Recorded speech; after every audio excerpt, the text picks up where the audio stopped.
Hey, how's it going, Val? It's going really good. How you doing, Dr. Tiff? I am doing good. It's another fabulous Tuesday. Thanks for everybody joining us for tonight's episode.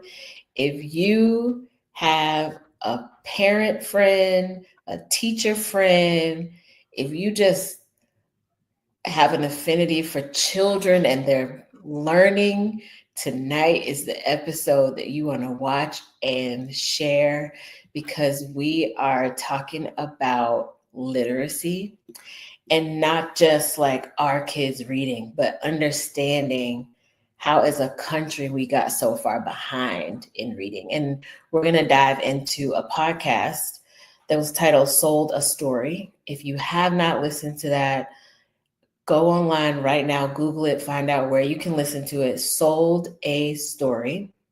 It's a 8 or 9 part podcast for the first season, and they added some extra episodes to kind of just give a follow up, if you will. But we are going to deep dive in it tonight. Give me 1 or 2 words, Val, that will describe how you felt. Just the facial expression. She said 1 or 2 words, you guys. Like, she wants me to pull on my vocabulary skills right now. Yeah, Val is fired up. She's fired up. I really am. So, how I would describe this, my feelings towards this is like extreme indignation. Mm. Okay. Um, Indignation. I like words, y'all. No shame. If you got to go look that up, go look that up. Please add that to your vocabulary because it helps you express how you feel when you can label it. No, I was so irritated. I Right, was right. so irritated coming from uh, the field of education, coming in to this podcast when I started listening to it as a veteran educator, and on top of that, a mom of a young kid who is learning how to read right now, who's in the first grade. That is like the prime Yeah, age of reading right now. It's very, very important at this stage. So, yeah. yeah, yeah. So we're gonna get into it. So then you'll figure out why Coach Val is feeling indignation. Nice SAT word there. So Sold a Story. I listened to it a couple years ago on Apple Podcasts, and my jaw was just dropped wide open. I was flabbergasted. And just to give you all kind of a nice umbrella way of packaging up what the whole podcast was about, it's talking about the type of curriculum that schools across this country are using to teach kids how to read. So if you think right now, as a parent, as a teacher, with your grown self, how would you teach your kid how to read? What would be one of the first things that you would do? It would probably be some letter sounds because you can't read if you can't sound out the word. That just makes sense in my brain. I've never been a reading teacher, reading coach, reading nothing. I do not have that on my resume. But with my own just good sense, that would be where I would start. So what happened was schools were not teaching letter sounds and going around it to create these avid readers. And so an example that they gave in the podcast was you give a kid a book that they have never seen before. Kindergartners, the age when they're learning to read. Kindergartners, give them a book that has pictures, obviously, right? Because they're younger kids. And you're going to take a sticky note and cover up a word in the sentence on the page. And as the teacher, you're going to read the sentence. And when you come to the word that's covered up with the sticky, you're going to say, how will I figure out what this word is? And it's a cueing system that kids are taught how to use. And that is the problem. They are cued to look at the picture, try to think about what word makes sense. And then if they still can't figure out, then we'll move the sticky and we'll show you the first letter of the word. Now, just pause there for a minute. And think about how much sense that makes.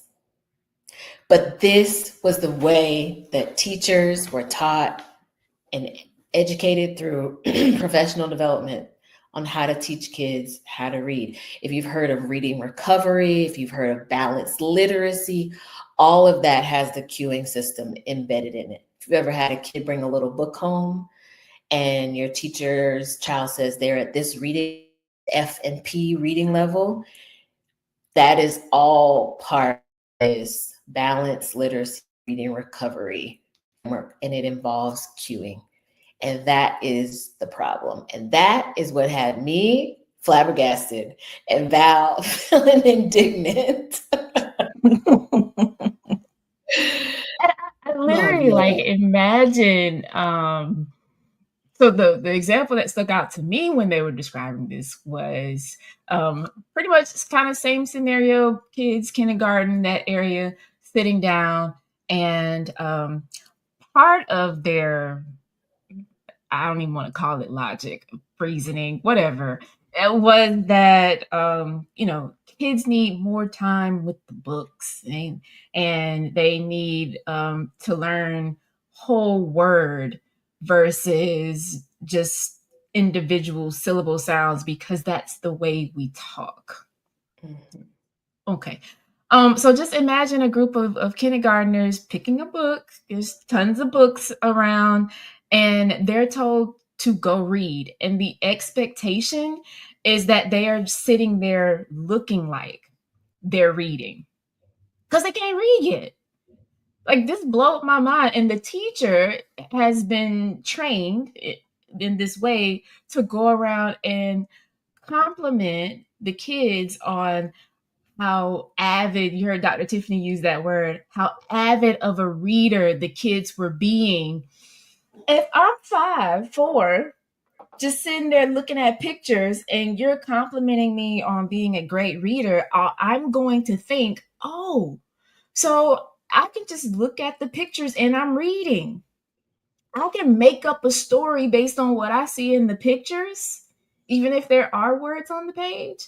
And as long as my story matches the pictures that I'm looking at, then I'm reading. Right. Messing up kids for life.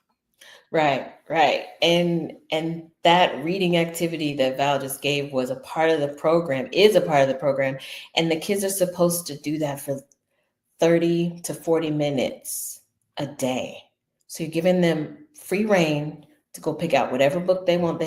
They might not even know one word in that book to be able to look at it and read it.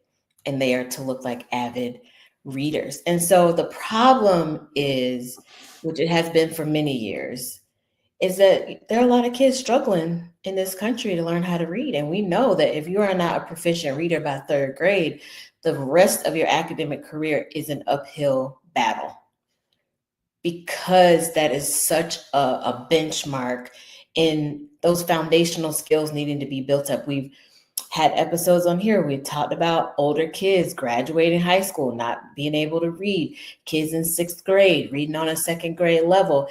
And then you think about this method of teaching reading, and it kind of starts to make sense, right? And so this podcast originally came out in 2020. And so I was thinking, okay, now that this podcast has been out, light bulbs have been going off in people's minds. If you've heard the term, the science of reading, then you know that there has been a shift. And so this podcast sparked some legislators to get involved. And if you don't know anything about education, it is political. Always remember that. Everything that goes on in that school, you'll trace it back to politics. So there's been a shift. The podcast says that in the later episodes. But as Val and I were discussing this, her youngest son just this week used one of those cueing strategies as he was reading a book. Yes, we were. Do you hear my voice? Okay, did y'all hear the drop? This is why this is so important for us to get this out, and for those of you listening to get this information out, just recently, my son had to had given a part that he was supposed to read, be familiar with. And, I actually was aware that he did not seem to be reading at a level that I thought he should be on. And I will be honest, I did compare that to my older son when he was that age and where he was in reading. Um, and so practicing this little reading part that he had, of course there were words and we had to work on them. I had to help him.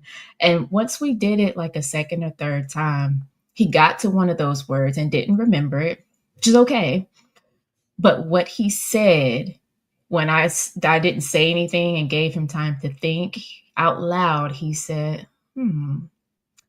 what makes sense?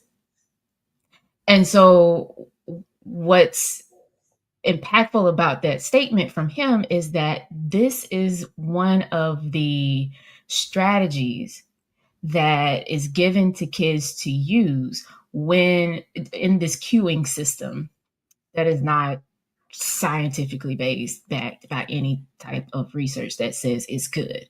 Okay, so even in my own home, and I was telling Dr. Tiffany that what I was comparing, not just between the two kids and their rate of learning, but I was also comparing, well, how did my older son learn how to read when he was his age?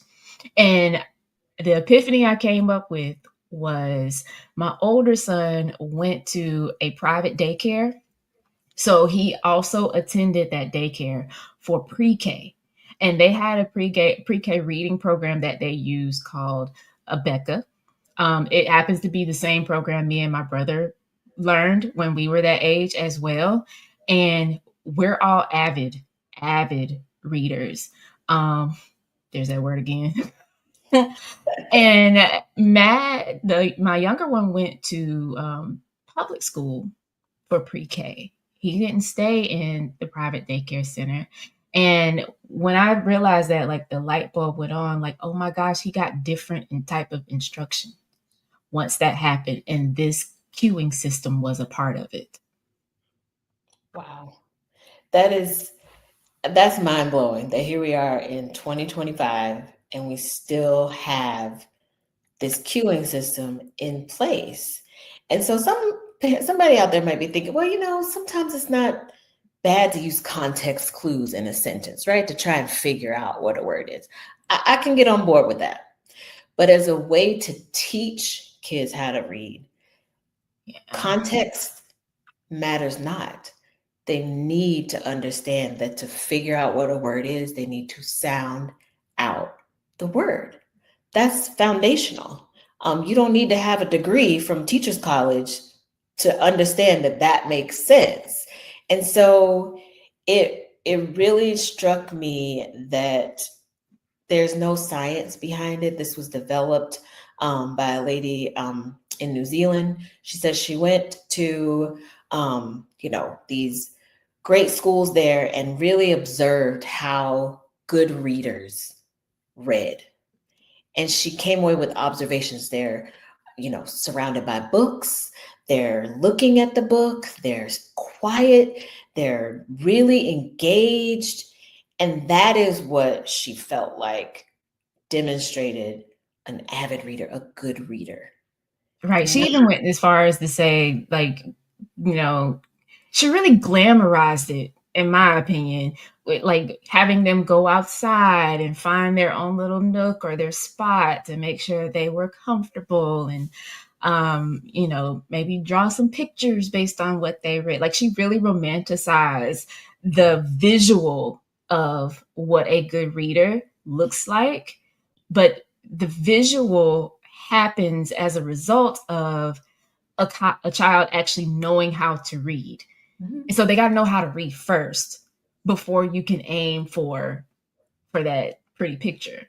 Right. I mean, if you've been in a school with young learners before, or you've had young kids, they might go over, get a book, open it up, and look at the pictures. They might even have seen you tracking the words with your finger, and they're doing the same thing. That's not reading. That's That is imitating, mimicking. That's what that is. It's not actually reading. So Mari Clay was the creator of reading recovery, and that soon was taken, the ideas behind that, by Fountas and Pinnell, Irene Fountas and Gay-Sue Pinnell, and turned into this curriculum that was pumped into schools. It came with lots of books in the classroom. It came with tons of teacher education. There were conferences held. You had a trainer come into your school to make sure teachers were implementing the curriculum correctly, all those things that a school wants. And the basis of it all was, we can get your kids reading. We can improve your school's reading scores. And if you know anything about education, if you come up with a program or a curriculum that lays out the steps, and you can convince people in a school district that this will create gains by this amount, this percentage, you got the ear, because data drives decisions, and education from a developer standpoint is $1 billion business. You come up with something that you can hook the ear of any school official and get that put out into all the schools. You're a millionaire, hand over hand. It's just easy pickings. So this cued reading curriculum was really pumped out. And the way that parents kind of came to know this was during the pandemic. So part of this podcast, they talked to a lot of parents.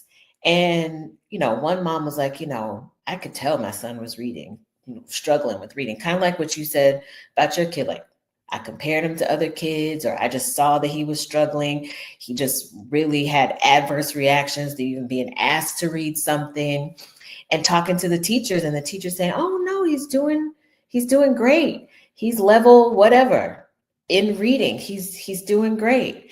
And during the pandemic, one of the moms says she was watching the reading lesson, and this cueing method was being used by the teacher, and her mind was blown.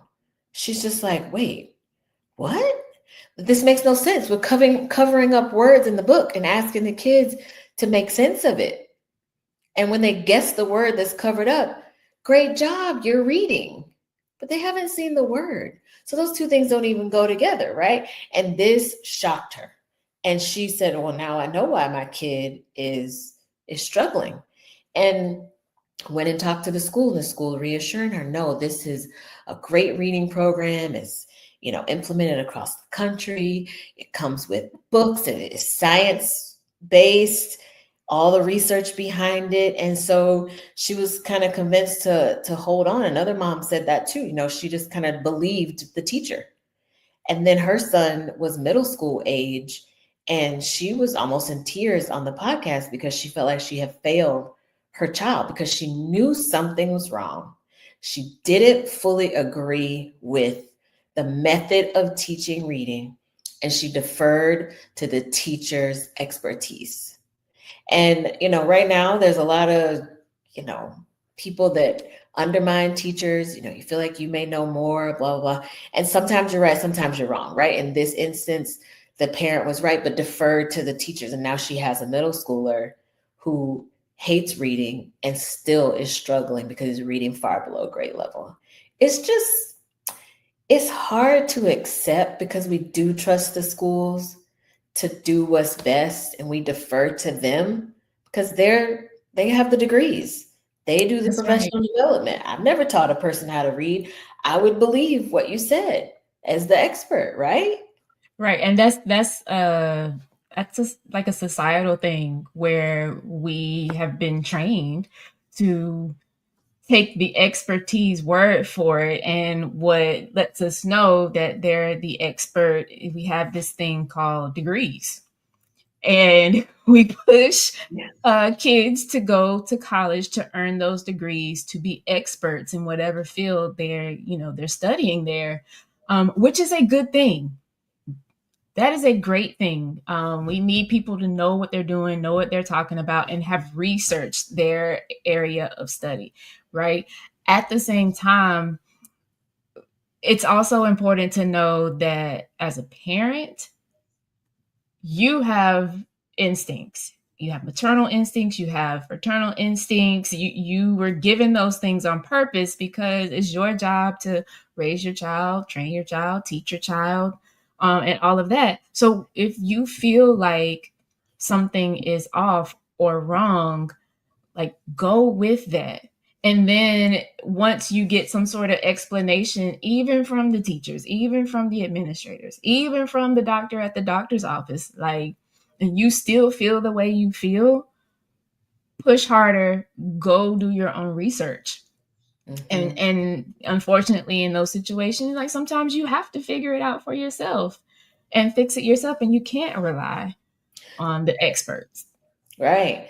So ask, sit down with your kids, see how they read an unfamiliar book. That's something that's always good to do, especially at this point in the school year. Even a kindergartner has learned enough to get through a short book. Give them something brand new that they haven't read before and see how they get through words that they don't know just automatically. See if they are asking themselves questions like Val's son did, like, what would make sense here? Or ask your kid, hey, how are you going to figure out that word that you don't know?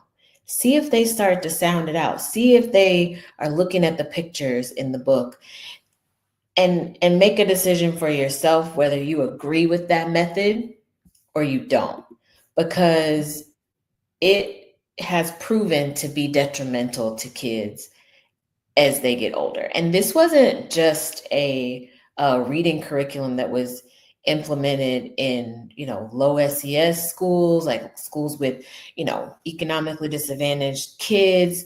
This was a program that was implemented in the wealthy schools in wealthy neighborhoods as well. And one of the ladies who was really on board with the cued reading approach said that she was teaching at a low SES school, and she wanted to go to school in the wealthy neighborhood to see how teaching reading there, so she could steal all those great reading methods and bring them back to her kids in that low income school. And she got up there and her mind was blown. They were using the same cueing system. Kids were still struggling. The only difference was these wealthy parents were getting their kids tutored after school. They were getting their kids tutored. They didn't agree with the way that reading was being taught in school, and they had the means to go get their kid tutoring. Now, if that is not inequity, then I don't know what is. I mean, Yeah. yeah, because they juxtapose that to another situation of a lady who did not have the means.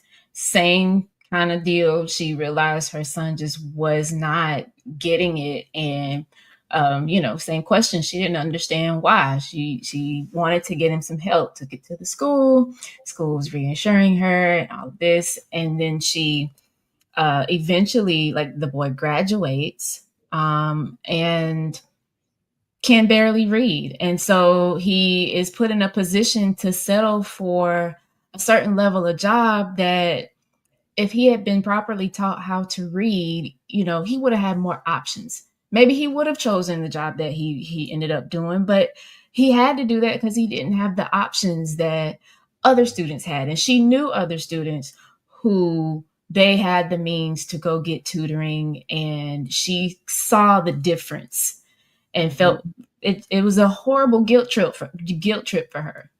Yeah. Yeah. One dad in the podcast, same thing. His daughter was being taught how to read with this cued reading method. And he, didn't get any change from the school to reach his daughter where she was. And they took the summer, and he's not a teacher himself. He just went back to the foundational skills that he knew he used and was taught when he was younger, and gave his daughter those fundamental phonics based lessons. And he said, I realized the school was never going to teach my kid how to read. And he said, I had to do it myself. And it's a shame, right? We put our book bags on our kids. We either drop them off or we put them on the bus, and we expect for the schools to do what is best and what is just for our kids. And in this instance, millions of kids got left behind. I mean, it just was really, really mind blowing. And so the push for ineffective reading strategies, this was something that the podcast said, it's not about beliefs. It goes back to money. We talked about that earlier in the podcast tonight. The curriculum companies make millions selling their reading programs based on cueing, and they've been doing it for decades.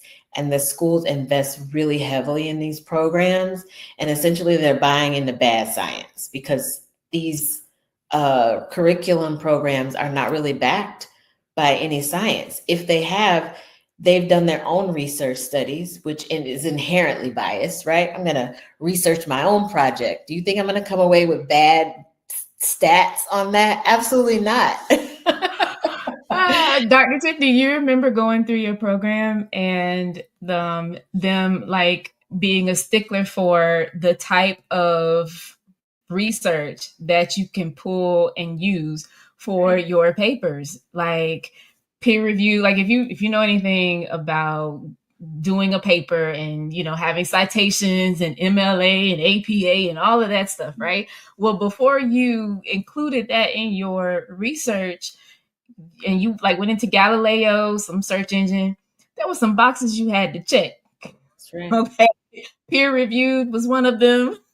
Right? That was for a reason. And when school systems allow program creators, curriculum creators, companies to come in and show them all the bells and whistles and promise them the moon. I mean, I get it. It's easy to be, kind of overloaded with all the fanfare. Yep. However, from my educator perspective, as much as y'all always told me make data-driven decisions in my classroom, you mean to tell me that you're not making data-driven decisions on one of the most important skills that kids go to school for? Like, okay, I'm sorry. I feel like my voice is rising. I told you, I'm in a whole space right now. No, it is very infuriating because, again, you send your kids thinking that at school they're doing what's best, and then they're not. And so what happened was, if kids didn't learn how to read with this cueing curriculum put in place, it wasn't the curriculum that was the problem. It was the kid that had the problem. And a couple of parents said that. I was thinking, my kid is to blame. There's something wrong with my kid. He's not paying attention. He's not focused.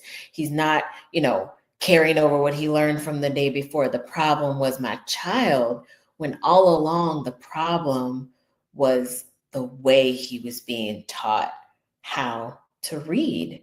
And so then in my field of special education, then you get funneled with all these kids with reading disabilities, labeled as reading disabilities. And truly, some of them really do have a reading disability. Some of them have just missed that phonics base, that letter to sound correspondence. And now they're in the 5th grade. So of course it's glaring now because you're giving them 5th grade text, they can't read it. You're giving them 4th grade text, they can't read it. You give them 3rd grade text, they're struggling. Give them 2nd grade text, and now they're doing okay. So it, of course, is going to look like an issue by 5th grade. What do we do when kids are younger? Kindergarten, by this time of the school year, they might be struggling. Like, oh, just read to them more. They just need more practice reading. 1st grade, maybe a little bit more the same. It's always about give them more time. Let's give them more time. Let's put them with the reading specialist. They even had reading specialists that they interviewed as part of this podcast that were using the same cueing system. So you're taking them out of a classroom that's using a failed curriculum, putting them with the reading specialist in a small group using the same failed curriculum. And then there's minimal to no change at all. Listen, I was at a middle school and there was a reading interventionist, 2 of them. So this is grade 6 through 8. And when kids were identified that they needed to be pulled for interventions and things like that, they used a program. And the program, it gave them like a certain level, and it prescribed them like different things they needed to work on based on their diagnostic. Great. Okay. I remember having a conversation with one of the interventionists specialists, and the program had given so many kids, they had put them in a level where they were going to focus on phonics, right? I had a conversation with the specialist, and the specialist was frustrated. He was like, what do these kids need to know about phonics? Why they need to sit there talking about some and buh, buh, buh? Mm. No, these kids need to be reading. At the time, I felt something was like kind of weird about the statement, but I'm a math specialist. I don't know. I've always depended on others who were specialized in teaching that thing to, be the bulk of teaching my kids. And I would do, what good parents would do at home and reinforce things. But after reading this, like the mind blowing epiphanies, and then I got mad again because I'm like, if they're going to read, they have to know the sounds. I just keep going back to that. If you're going to read, it's not the only thing. Like phonics is not the only thing, but it is one of the biggest parts of the foundation. Okay, Right. yes. Once they get past that and they can start recognizing some words, they need to understand what the words mean individually, and then they need to start grabbing meaning from a string of words put together, like breaking down, but this makes sense when you read. That's what you're doing. There has to be that foundation, though. If I see these letters and I don't know what sounds they are, and like you said earlier, if I come from a home that vocabulary is not as rich in the home, I'm set up for failure in the school system. Right. So we're going to have part 2 because there was so much. Just so you know, by the end of the podcast, they did talk about the shift happening in reading, in the area of reading, from this reading recovery, balanced literacy, cued reading approach to now, if you've heard it once, you probably heard it a million times by now, the science of reading. And that does highlight the phonics space. So we are going to get into that in next week's episode. And you are going to surprise pushback schools were getting when states were saying more cued, only we're doing research-based reading programs. We're focusing on phonics, and the pushback was real, from Congress being lobbied to teachers, upset, and it just is crazy to me. So we are going to dive into that to see like where that shift took reading, and then between now and next week, I want you to check out how your kid is reading.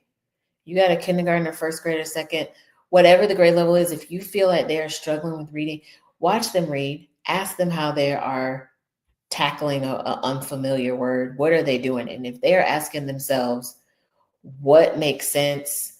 What word would fit here? Let me just peek at the first letter of the word and try to make it match a picture or whatever context is in the sentence. You got a problem on your hands.